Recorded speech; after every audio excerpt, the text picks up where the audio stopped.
Buenos días, buenas tardes, según cada cual lo estéis viendo. Para mí es buenos días porque empiezo a grabar este lunes 21 de febrero por la mañana. Pero vamos a ver un poco qué vamos a tratar. Vamos a tratar el capítulo 15 de los Hechos de los Apóstoles, en concreto los versículos 1 al 35. Porque los versículos que vienen después, el 36, unos cuantos más, del 36 no me acuerdo exactamente, hasta así, en el 36 hasta el 41, pues pertenecen a la gran misión que comentaremos mañana. Mañana quiere decir en la próxima clase, claro, cuando toque. Bien, previamente os indico que es necesario, porque si no, no vais a entender la charla, es necesario que leáis este capítulo hasta, o sea, Hechos de los Apóstoles 15, 1, 35. Y es importante que le añadáis la lectura de Gálatas 2, la epístola de San Pablo a los Gálatas 2. Ahora mismo no podemos comentarla despacio o leerlo aquí despacio porque se llevarían un trozo de clase demasiado grande y necesito el tiempo. ¿Qué contiene este capítulo que estamos comentando? Pues contiene lo que se suele llamar la Asamblea de Jerusalén, el Concilio de Jerusalén, o muchos ahora prefieren poner acuerdo en Jerusalén. Yo uso indistintamente acuerdo en Jerusalén y Asamblea de Jerusalén. Concilio me parece que no es correcto porque además nadie lo considera un verdadero concilio y ni siquiera, por supuesto, aparece en la lista de los concilios. En la lista de los concilios de la Iglesia, como sabéis, empieza con el concilio de Nicea, ya muchos siglos después.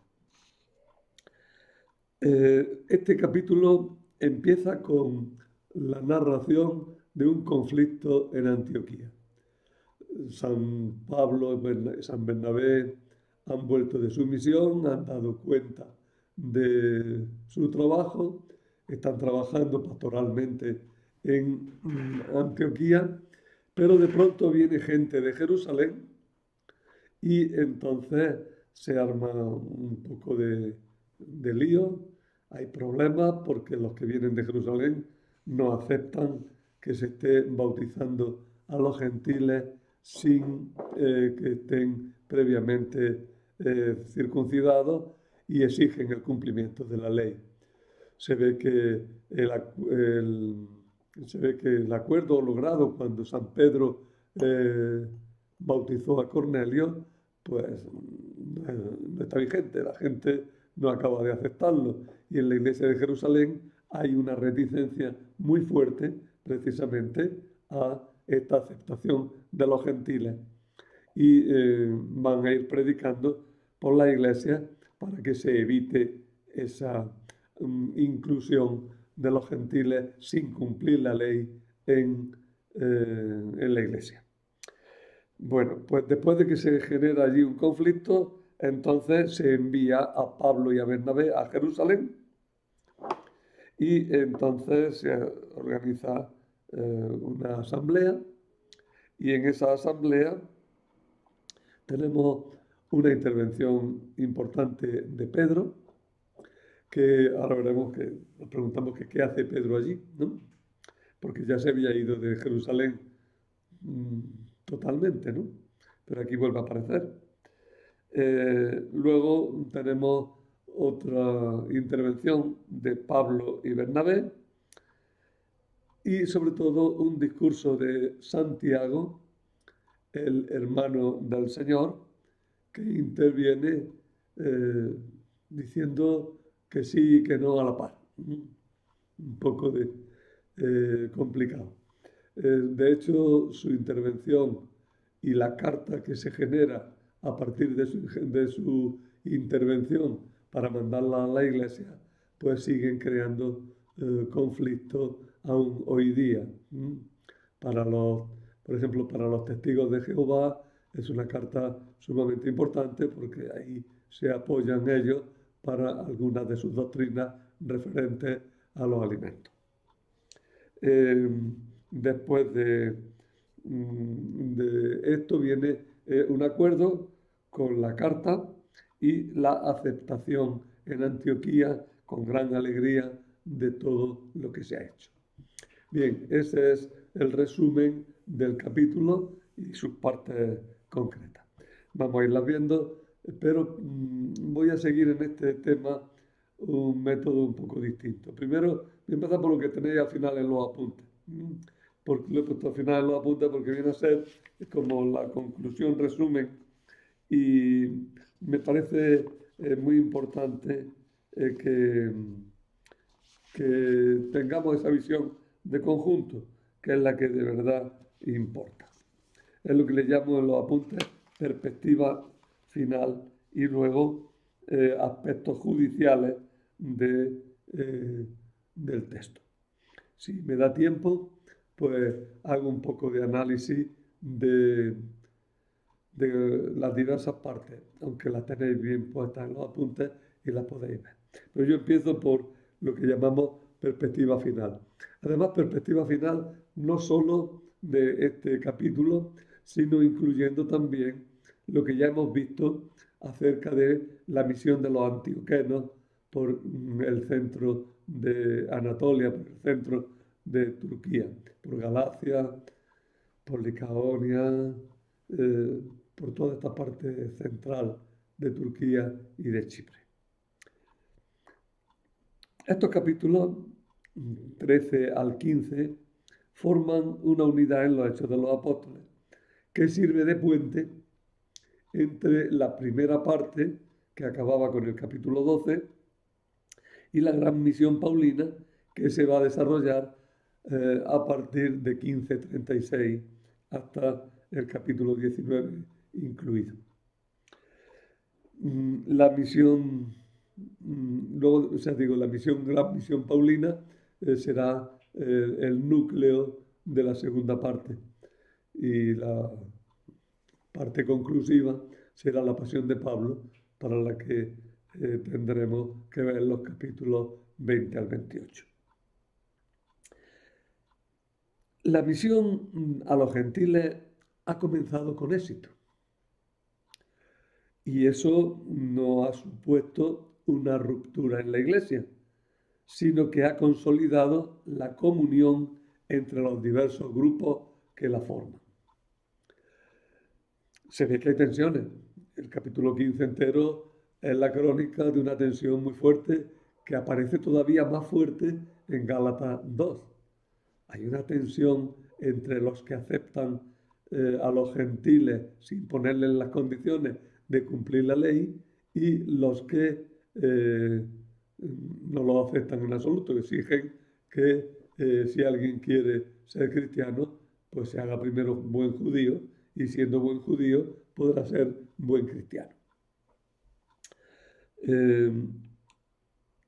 La Iglesia no se ha roto, se han consolidado la comunión entre los diversos grupos que la forman, la apertura a los gentiles es ya algo definitivo y no es en absoluto una traición al Antiguo Testamento, sino su desarrollo natural según la voluntad de Dios. La Asamblea de Jerusalén, que estamos comentando, es la aprobación definitiva de la misión de Pablo y deja claro que la ley de Moisés no se debe imponer a los gentiles. Pablo, pues, puede trabajar libremente en adelante. Es importante que tengáis este principio claro desde el principio. Vale. Hay que tenerlo desde que empezamos a leer, tenemos que tener claro este principio, que lo deja bien asentado la Asamblea de Jerusalén. La ley de Moisés no hay que imponérsela a los judíos, a los gentiles, para que se conviertan, para que entren en la iglesia. Y nos preguntamos, y entonces todas esas prohibiciones que les ponen de la sangre de los animales, de los estrangulados, y de lo que llaman la fornicación, y de todo eso, no es todo eso la ley, cómo se casan las dos ideas. Es lo que intento explicar aquí ahora. Si las cosas en el plano teológico estaban claras, no lo estaban tanto en el plano histórico y social de la Iglesia. Debajo de la aparente tranquilidad que pretenden exponer los hechos de los apóstoles, se entrevé una enorme tensión que afectaba no solo a la primera generación cristiana, sino también a la segunda generación cristiana y que de alguna manera siempre vuelve a resurgir en la Iglesia. El conflicto entre el cumplimiento de las normas del Antiguo Testamento y el cumplimiento de una nueva situación o la vida según una nueva situación tal como la plantea Pablo. La Iglesia tiene periodos que se oscila mucho hacia la judaización y periodos en los que se oscila quizá también mucho en el sentido contrario de olvido o desprecio del Antiguo Testamento. Y esa tensión es uno de los elementos constitutivos de la fe cristiana. La superación del judaísmo fue traumática, fue realmente traumática.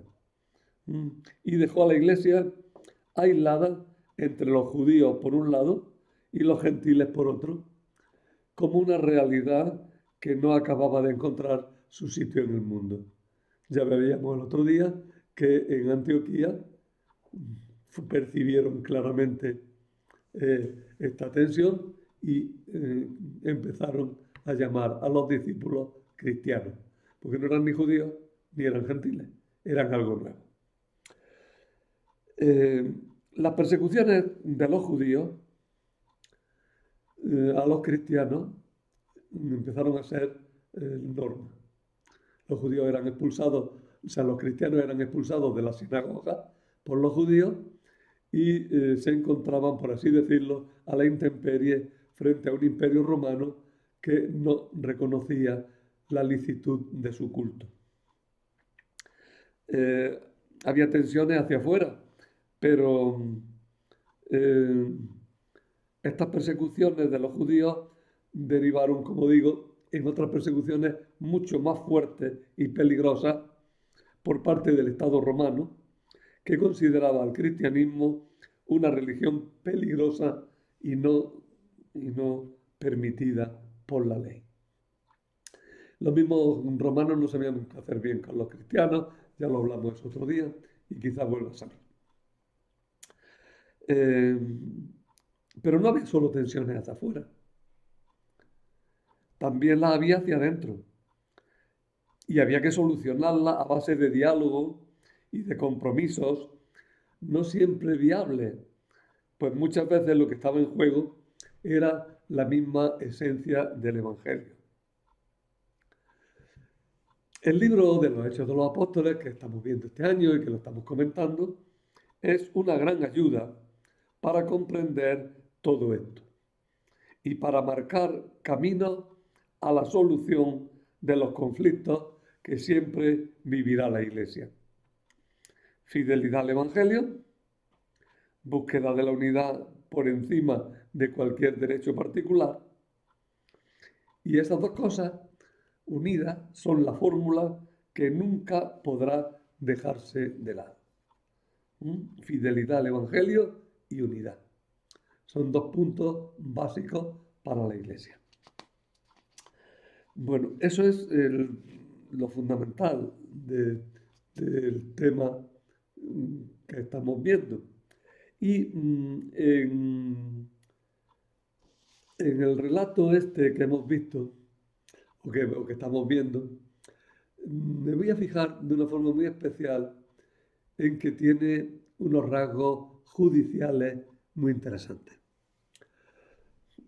Mirad esto de los rasgos judiciales que voy a ir comentando continuamente a lo largo de esta exposición, que ya lo he hecho. Habéis visto que ya hemos hablado de eso, incluso en la clase anterior lo tocábamos con una cierta detención. Todo esto de los aspectos judiciales del libro de los Hechos de los Apóstoles pretenden ser un poquillo la línea original, por así decirlo, que pretendo aportar con este comentario. Los Hechos de los Apóstoles contienen numerosos juicios y todos esos juicios van a tener siempre una conclusión. Los cristianos de la línea de Pablo, como los cristianos en general, nunca han sido condenados con una sentencia judicial firme. Al contrario, cuando ha habido persecución, cuando ha habido incluso ejecuciones o incluso tortura o cárceles, ha sido siempre por vía de linchamiento o por vía de actuación contra derecho. Pues vamos a ver un poquito los aspectos judiciales de este capítulo, que aparentemente es una reunión amable de amigos, pero que en el fondo esconde un juicio bastante en forma. El llamado Concilio de Jerusalén presenta algunos rasgos judiciales que muestran que la Iglesia de Jerusalén fue favorable a la actividad cristiana tal como la llevaba a cabo Pablo. Estoy leyendo el libro mismo y leyendo todo, dice uno, el de los Hechos de los Apóstoles peca de buenismo, porque la Iglesia de Jerusalén y Pablo no se entendieron ni pizca. Y lo veremos a lo largo de todo el comentario, ¿no? Iremos viendo que, de hecho, históricamente, la tensión fue fortísima, ¿no? Sin embargo, los Hechos de los Apóstoles se va a esforzar en dejar claro que la actividad cristiana, tal como la llevaba a cabo Pablo, era aceptada por la Iglesia de Jerusalén. Sorprende en el capítulo que estamos leyendo la intervención y la exigencia de Santiago, el jefe de la Iglesia de Jerusalén. Hay que notar, como ya he dicho justo al empezar, que San Pablo también habla de esto de una forma bastante diferente, pero se ve que es lo mismo, en Gálatas 2. Además, hay un paralelismo entre lo narrado en 9:11 a propósito de la actuación de Pedro al bautizar a Cornelio y lo que aquí se trata. Lo mismo que Pedro dio cuenta a la comunidad de Jerusalén por haber bautizado a los paganos, ahora será Pablo y Bernabé los que den cuenta de su actuación entre los paganos y darán cuenta ante la Iglesia Madre de Jerusalén. La reunión de Jerusalén, que se narra aquí, se presenta como una controversia que acaba con una declaración de principio por parte de Pedro y un compromiso práctico impuesto por Santiago. Es importante que caigáis en la cuenta de esa dualidad. Pedro establece una declaración de principio. No se puede imponer la ley a los judíos, a los no judíos. Y Santiago, sin embargo, dice, bueno, pero tienen que cumplir una serie de normas porque esto es lo que tenemos que hacer, porque esto es lo que hace falta, ¿no? Hay, por tanto, declaración de principio por parte de Pedro y compromiso práctico impuesto por Santiago. Principios en lo que dice Pedro, normas prácticas para un momento, por tanto, contingente en lo que dice Santiago. Si no se entiende eso, este capítulo, cuando lo leamos, nos creará problemas, porque nos preguntaremos, ¿y por qué no cumplimos lo que dijeron los apóstoles? Bien, pues tener claro eso desde el principio. Y cuando lo leáis y lo releáis, daros cuenta, la postura de Pedro es de principio, deja claro las bases, la postura de Santiago es de compromiso. Por un lado dice que sí, que Pedro lleva razón, pero por otro lado dice que tienen que cumplirse normas. Bien. De la importancia de este relato nos habla el hecho de que es muy largo y está juntamente en el centro del libro. Y también, si queréis, para la importancia de este relato, por lo menos para mí, tened en cuenta que le dedico a un tema y además le dedico mucho espacio. La ocasión de la reunión se produjo cuando los de Jerusalén, aquí designados como los de Judea, no dice los de Jerusalén, sino los de Judea. ¿Por qué? Quizá pues para destacar su carácter de judío. Bueno, pues cuando estos llegaron a Antioquía, provocaron una violenta discusión con Pablo y Bernabé sobre la necesidad de obligar a los paganos convertidos a someterse a la ley de Moisés. La discusión fue tan fuerte que incluso los Hechos de los Apóstoles, que está dorando la píldora todo lo que puede, la llama altercado y violenta discusión.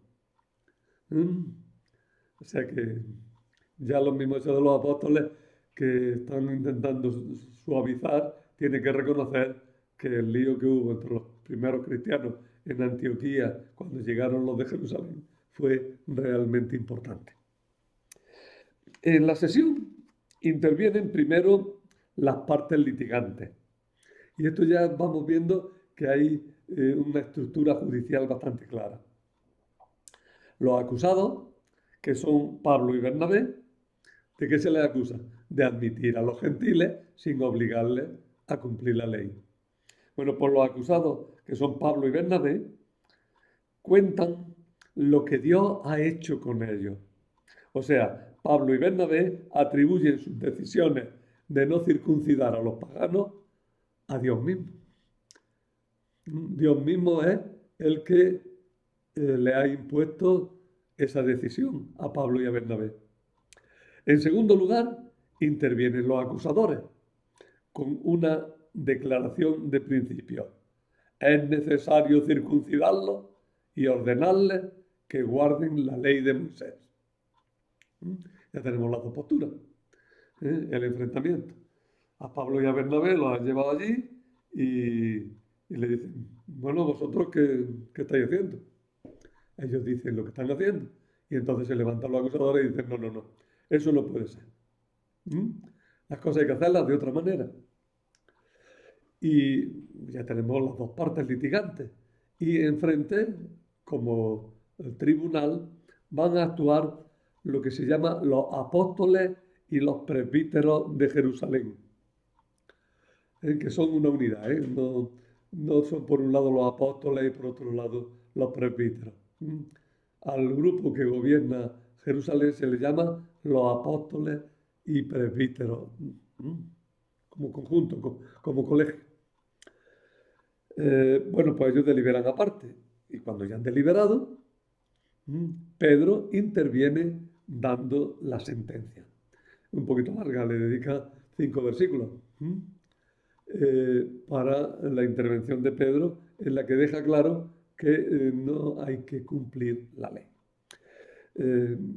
Pablo y Bernabé vuelven a intervenir, narrando cómo Dios ha intervenido con signos y prodigios para confirmar su actuación. Es decir, los signos y prodigios que hacen los apóstoles y que fundamentalmente en el fondo es que los gentiles aceptan el Evangelio. Ese es el gran signo. Bueno, pues San Pablo y San Bernabé van a dejar claro que eso es signo de que Dios lo avala, de que Dios está de su parte. Como comentario así, un poco marginal, la presencia de Pedro en la reunión sorprende, porque al final del capítulo 12 se nos dijo que Pedro había abandonado Jerusalén y que ya lo había hecho definitivamente. Sin embargo, aquí lo encontramos. ¿Mm? Después de esta intervención ya no volverá a aparecer en el resto del libro. Su presencia aquí, sin embargo, es importante, así como su sentencia, porque acentúa el protagonismo de Pablo y Santiago, ¿eh? En la reunión, y a la par los atenúa.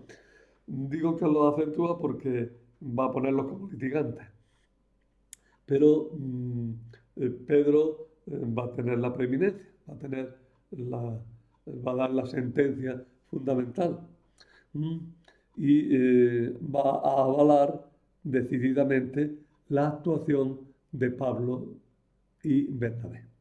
O de Bernabé y Pablo, porque ya os dije el otro día que el que dirigió la misión de los antioquenos no fue Pablo, sino Bernabé. Y que eso se notaba en el pequeño detalle, pero importante, de que a Bernabé se le nombraba siempre por delante. ¿Mm? Bernabé y Pablo. ¿Mm?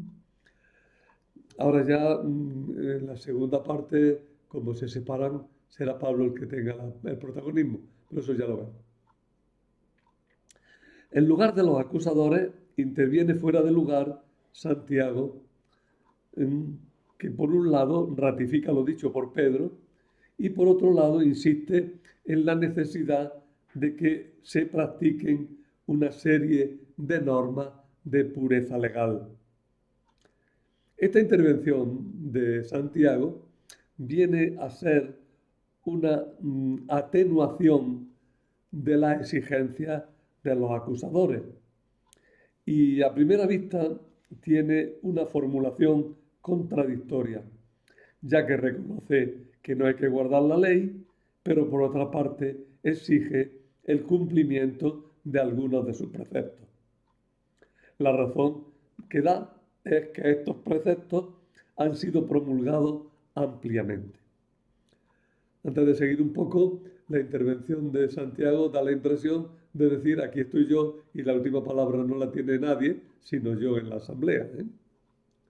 Es una intervención, una cierta reivindicación de que él es el que tiene la última palabra y por tanto la palabra definitiva. Cosa que luego el resto de la Iglesia y en adelante pues no se va a admitir. Mirad, no extrañéis de todas estas tensiones. No podemos leer nunca la Sagrada Escritura en frases sueltas. Hay que leerla siempre en los conjuntos. Si la leemos en frases sueltas, sacamos conclusiones tremendamente erróneas. La intervención de Santiago en este momento da la impresión de que es el que lleva el mando de la Iglesia. Pues no, señor.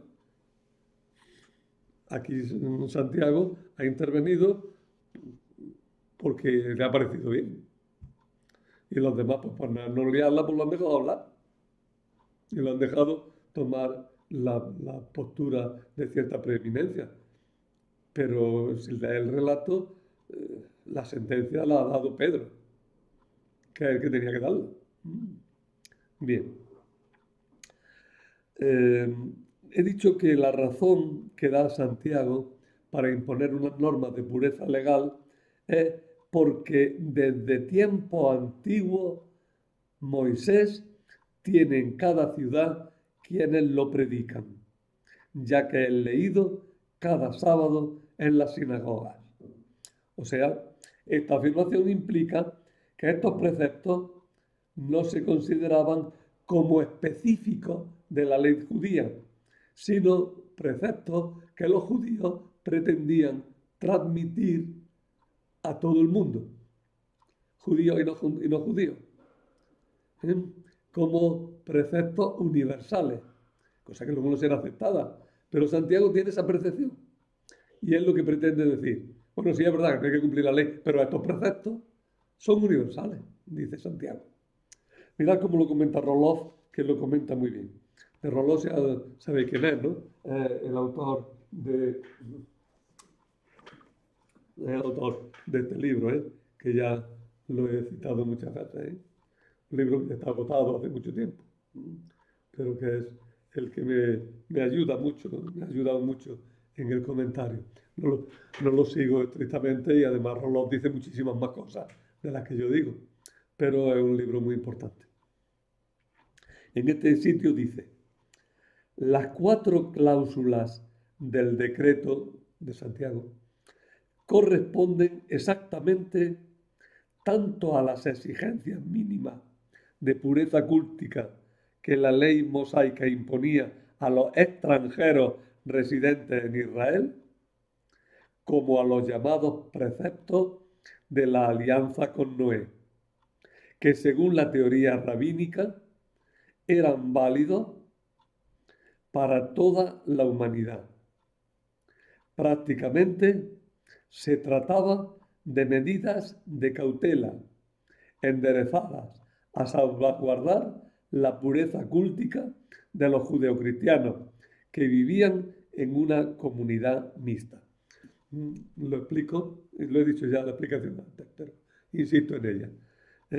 Estas 4 cláusulas, Santiago las ve como unos mínimos universales de cumplimiento.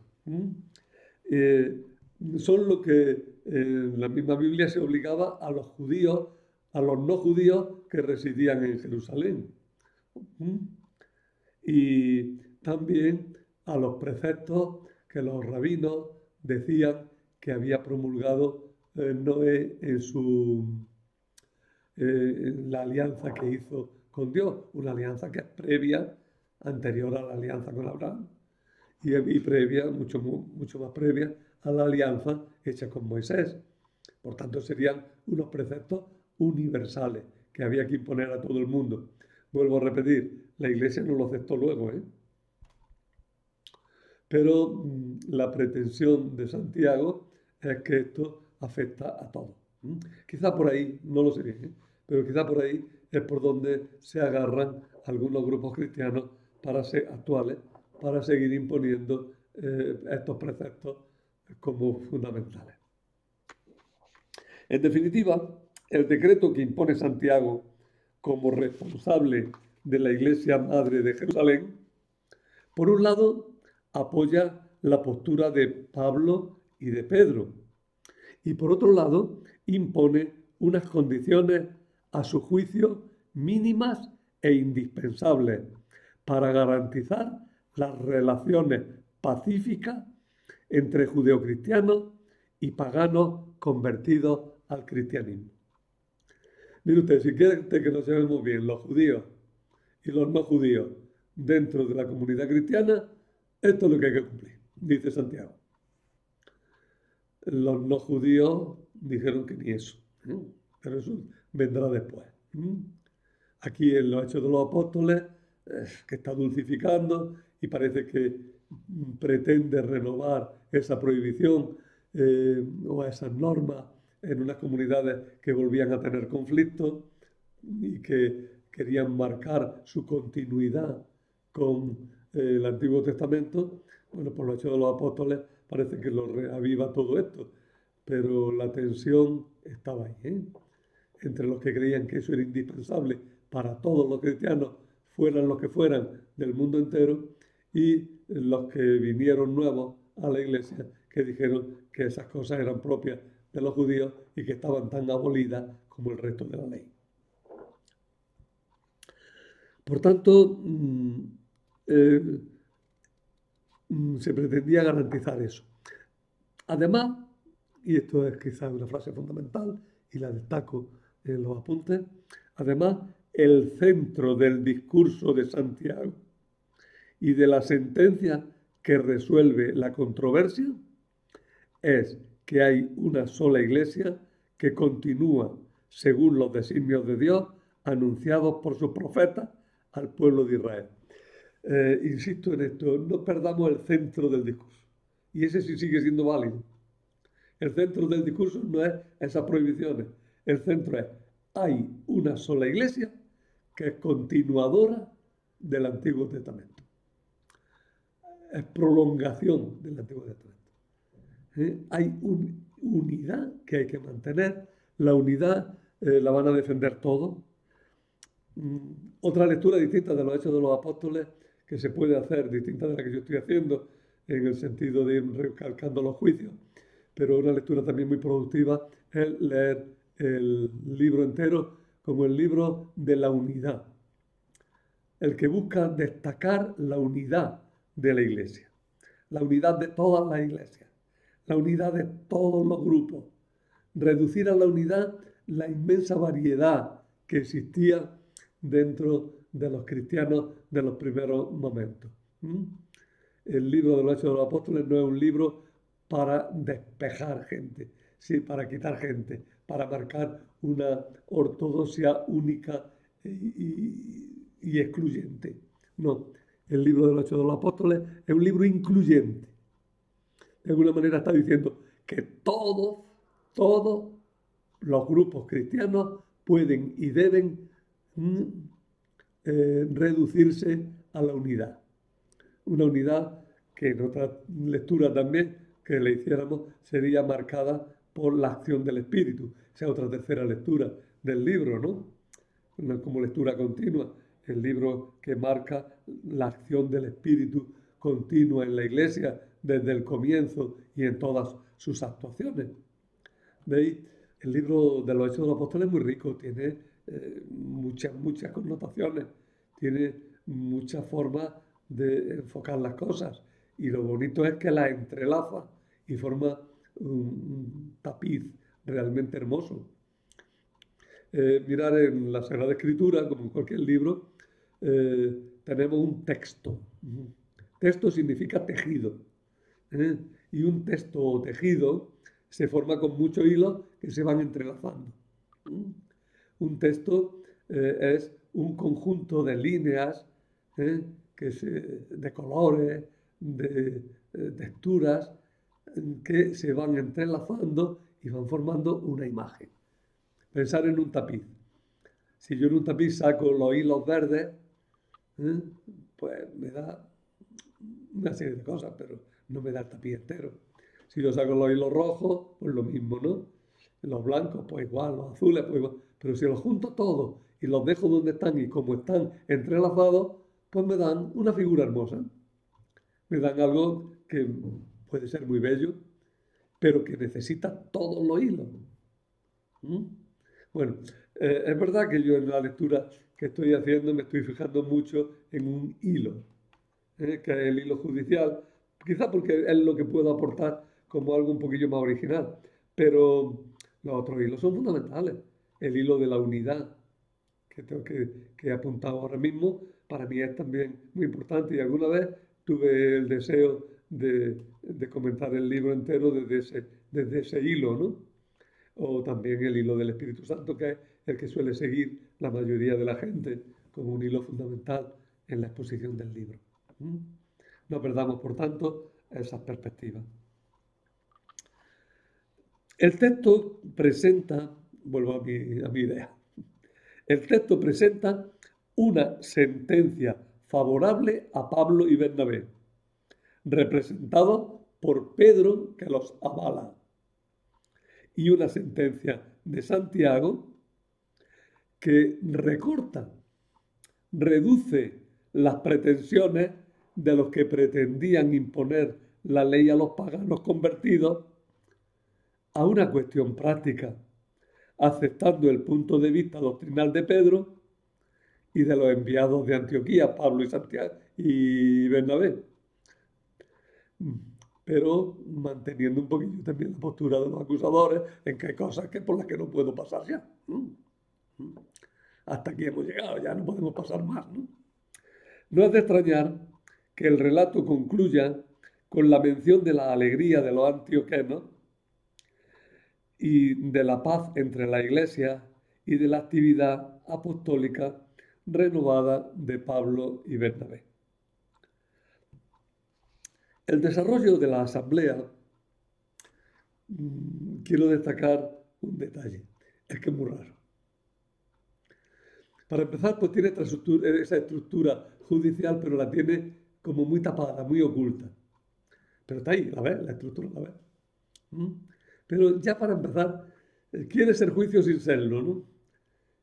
Quiere que tú deduzcas que hay ahí algo, una decisión judicial, una decisión de gobierno y una decisión de valoración de principio. Sorprende la posición del discurso de Pedro antes de que hablen Bernabé y Pablo. Sería lo normal. Una vez que han hablado los acusadores, lo normal es que los acusados se defiendan. Vimos que había una exposición inicial de los acusados. Bueno, estamos aquí por esto, ¿no? Y hablando positivamente, obviamente, pero todavía no es una defensa, sino estamos aquí por esto. Vino la oposición de los acusadores, estáis haciéndolo mal. Y ahora correspondería el discurso de Pablo y Bernabé. Pues no. Una vez que han hablado los acusadores, enseguida se delibera y se da la sentencia por parte de Pedro. Antes de que hablen Bernabé y Pablo. Y sorprende también mucho que sea Santiago quien cierre la asamblea con un discurso de compromiso que contradice en parte a todas las partes, a todas las posturas destacadas antes. Pedro, por otra parte, da un discurso que contiene en realidad la doctrina de Pablo. Es un juez que avala totalmente la postura del acusado. También resulta raro que a continuación se comience de nuevo indicando el silencio que precede al discurso de Pablo y Bernabé. Un discurso que no se da, sino que se resume en una pequeña frase. Un nuevo silencio precede al discurso de Santiago. Estos silencios que se hacen indican que va a haber una intervención importante, una parte fundamental en la estructura de todo el litigio que se está llevando a cabo. Y Santiago cierra la cuestión con autoridad indiscutida. Se presenta ahí como eso, pues como el que tiene la última palabra. Yo soy el obispo de Jerusalén, yo soy el jefe de Jerusalén y tengo aquí mi última palabra. A propósito de lo del obispo y el jefe, Santiago parece que fue visto siempre como el regente de Jesús. Jesús se ha ido, está en el cielo negociando su reino, y aquí en la tierra pues lleva a cabo las cuestiones del reino su pariente más cercano, o por lo menos un pariente, que actúa como regente de la iglesia, en concreto como regente de la iglesia de Jerusalén. Hubo por tanto una pretensión monárquica en las primeras actuaciones o en los primeros pasos de la vida de la iglesia. Una actuación o una estructura de tipo dinástico que no triunfó, porque triunfó una estructura de tipo carismático representada por los apóstoles, que además se perpetuó de forma institucional en los obispos y presbíteros que gobernaban las diversas iglesias. Por tanto, veis que hay ahí también unos indicios de cómo la estructura de la iglesia en los primeros tiempos tardó también un poco en consolidarse, y que las pretensiones dinásticas de la casa de la familia de Jesús en Jerusalén no tuvieron éxito finalmente en la iglesia. Sin embargo, en Jerusalén sí que permanecieron hasta que la comunidad de Jerusalén fue dispersada totalmente, en tiempos de Adriano. En tiempos de Adriano cuentan que le llevaron al emperador Adriano a un descendiente de Jesús, bueno, descendiente de Jesús, a un sucesor de Jesús, por cierto, llamado Cleofás, que presidía la comunidad cristiana de Jerusalén, y que Adriano, cuando lo vio y habló con él, mínimamente se dio cuenta que era un pobre campesino y lo dejó ir despreciándolo, ¿no? Diciendo que ese no podía ser peligro para Roma, ¿no? Pero nos indica que la comunidad de Jerusalén, hasta los momentos finales, ¿eh? Pues fue presidida dinásticamente por alguien de la dinastía de Jesús en calidad de regente hasta que volviera el rey. La cosa en el resto de la iglesia fue distinta, ¿eh? Porque en las diversas comunidades son personajes carismáticos, es decir, elegidos de una manera o de otra para presidir la comunidad, serían los obispos de tipo carismático, y con un consejo que son los presbíteros, son los que gobiernan las comunidades, son los que llevan a cabo todo el gobierno de la iglesia. Son dos alternativas, ¿no? Luego después cuando llegue la paz de la iglesia con el imperio y haya que solucionar el problema de que qué pinta el emperador, o que pinta, sí, que pinta el emperador en todo este tinglado, porque si la iglesia es el reino de Dios y es lo definitivo, y Cristo es el verdadero rey, el emperador que pinta, pues entonces se hablará del vicario de Cristo. El emperador será el vicario de Cristo para las cosas relativas al gobierno civil de las cosas. Idea que ha continuado posteriormente en alguna iglesia. Continuó en la iglesia oriental hasta que se disolvió también el imperio, pero continuó en Rusia, donde el zar tiene una misión o una función realmente de gobernante también de la iglesia en el fondo, aunque siempre en choque con el patriarca, y en Inglaterra que lo renueva con Enrique VIII, cuando Enrique VIII se proclama el jefe de la iglesia, ¿no? Toda esta línea de vicarios de Cristo, ¿no?, que gobiernan la comunidad cristiana. Bonifacio VIII se plantó en la Edad Media y dijo que el único vicario de Cristo era el obispo de Roma y que lo espiritual está por encima de lo material y que por tanto el poder espiritual está por encima del poder civil y que el vicario de Cristo es el Papa y no el emperador. ¿Lo veis? ¿Cómo evolucionan las ideas y cómo la constitución de la Iglesia pues ha tenido sus dificultades en quedar clara a lo largo de los tiempos, hasta que finalmente lo ha quedado claro? Pero ya veis, Santiago ocupaba este puesto dinástico en la Iglesia de Jerusalén. También, vamos a ver, por último, resulta raro que Pedro esté en la asamblea, ya que en 12:17 se nos dijo que Pedro había abandonado Jerusalén definitivamente. Además, no se dice nada más de él en el relato de la asamblea. Tal vez, y en el relato general del libro ya. Ya desde ahora, Pedro desaparece. Tal vez el autor quiso reforzar la tesis de Pablo poniendo en labios de Pedro su discurso. El discurso de Pablo lo da Pedro, con el efecto no deseado de dejar a Pedro en una situación desairada, porque llega Santiago y le dice: quítate de en medio, que aquí el que tiene la última palabra soy yo. Y además deja la doctrina fundamental, la superación de la ley, esa doctrina que es la fundamental, la deja con un poco de lado en beneficio del compromiso que va a venir en la carta que se difunda. Ahora, después de esto, de todo este planteamiento, que ya nos ha dicho casi todo, convenía ir repasando lo que dice parte por parte el capítulo. Pero vamos, lo he dicho todo fundamentalmente. Sin embargo, os recomiendo que leáis también la primera parte del tema detenidamente, comparando lo que dice el libro de los Hechos con lo que dice San Pablo en la carta a los Gálatas.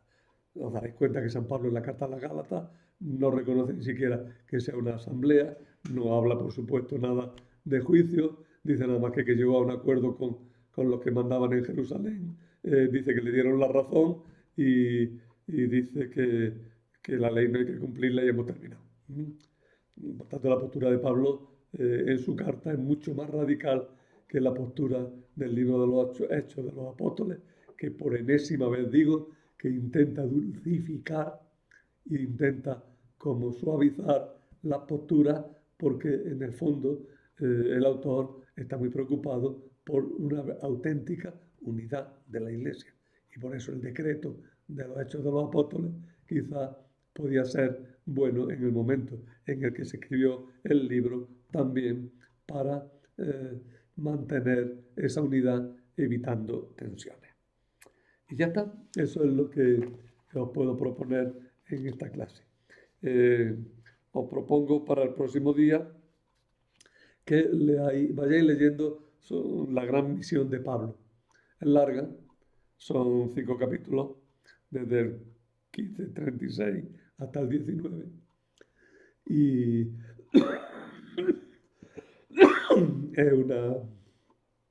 es un poquito largo, ¿no? Es la parte más importante de la segunda parte, con la predicación de Pablo, su actuación en diversos sitios. Nosotros la iremos viendo por pedazos, claro está, o viendo poco a poco. Pero el próximo día veremos 15:1, 16:40, que es los primeros pasos de esta gran misión de Pablo. Pero hay que verla de conjunto también, y por eso os ruego que leáis estos capítulos como de un tirón, todos seguidos, y luego ya vayamos estudiando parte por parte. Sería bueno que tengáis a la vista algún mapa de los viajes segundo y tercero de San Pablo, que se engloban en esta gran misión. Actualmente es que lo de la división de los 4 viajes, pues no se sigue tanto. El esquema no es tanto de 4 viajes como el que estoy siguiendo. Una misión de los antioquenos, una gran misión de Pablo y luego el viaje de Pablo a Roma prisionero. Pero fundamentalmente esa es la organización del libro. Y nada más. Esperemos que este capítulo os sea inteligible. Si tenéis muchas dificultades con él y hay que hacer algunas aclaraciones, decídmelo. Pero lo primero es que os leyerais los apuntes, tal como van junto con el video. El video no hacemos aquí.